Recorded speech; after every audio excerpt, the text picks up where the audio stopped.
For many riders, a good front light is essential for safety, especially when commuting in the dark days of winter.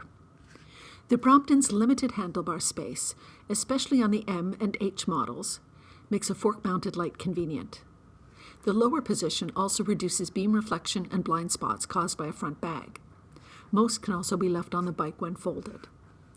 Dynamos may be practical, but they also tend to be expensive, and their components increase the total weight of the bike, which P or T-line owners prefer to avoid. Fork-mounted light options include the Brompton branded AMP500, but at 5 lumens per dollar, it's the least cost-effective in this list of popular headlights. At the other end of the spectrum is the award-winning Magicshine EVO1700. Until recently, however, the unconventional positioning of its GoPro mount required some creativity to install on a Brompton. To solve the installation problem, Magicshine has released the Forkix, an aluminum extension arm specifically designed to attach to a Brompton. In addition to the bracket, it includes an Allen key to adjust the angle of the 2 pivot points, and in our case, remove the Garmin quarter-turn adapter located at the end of the arm.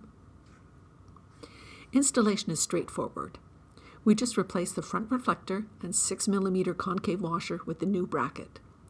Once the EVO is installed, there is sufficient clearance between the front fender and the front bag, and the luggage bag release latch is still easy to access. It's simple to remove the light for recharge. While riding, we use the EVO1700's remote for all its functions, and when stopped, the light stays securely on the bike when folded. We were pleasantly surprised that Magicshine is now offering a Brompton-specific product. Let's hope for more to come. For more information about headlights in general, or Brompton headlights in particular, we recommend you click on the following videos. We're Pam and Gilbert of 2 Bikes for Adventure.